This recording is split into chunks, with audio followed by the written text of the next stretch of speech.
Music Awards. Kia ora, good evening. Let's get cosier. The global giant with growing political and economic clout wants to get even closer to little old New Zealand. That's the call today from China's President Xi Jinping, one of the most powerful men in the world. The two-way trade between the two countries hit a massive $20 billion this year, making China our #1 trading partner. Mr. Xi says more can be done. Political editor Corin Dan is following his visit here. He joins us now. Corin. Yes, well, I've just come from Premier House, which is up the road from Parliament, and there's no question it was almost a love fest up there. There really is a strong feeling between these two leaders and these two countries if you're to be at that press conference. Now, they have recognised that by actually elevating the status of the two countries to what's called a comprehensive strategic partnership. Now, that's obviously diplomatic speak, but if we were to take that we were good friends, perhaps we've gone now to very good friends. But what is clear is that whenever John Key and President Xi get together, that relationship just seems to get closer. The red carpet arrival didn't quite go to plan in Wellington's notoriously wild wind, but it didn't detract from a full state welcome befitting our #1 trading partner. Two-way trade between China and New Zealand totals $20 billion a year, and President Xi Jinping sees the potential for far more. President Xi's no stranger to New Zealand. He was here in 2010 as China's vice president, when Greens co-leader Russell Norman got in a scuffle protesting for Tibet. Give me my flag back.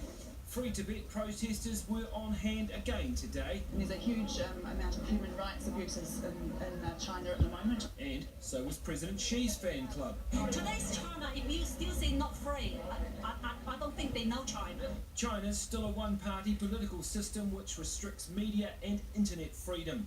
At today's media address, New Zealand journalists weren't allowed to question Mr. Xi, leaving John Key to do the explaining. In the end, whatever system China ultimately rests on, in my view, will be a matter for the people of China. They will decide what system is the most appropriate for them, and whatever system they have, we will support them. Over the past 3 decades and more since we launched reform and opening up in China in particular, China's human rights development has registered progress, and the progress is there for everyone to see.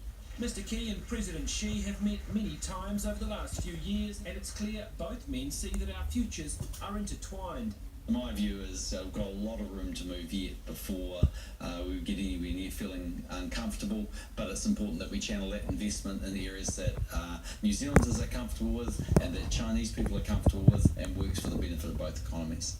We will take our comprehensive strategic partnership forward and to make sure that China-New Zealand relations will continue to be ahead of China's relationship with other developed countries. John Key even taking the chance to market our biggest sporting brand and maybe win a new and powerful All Black fan. All right, Corin, what has come out of the bilateral talks today?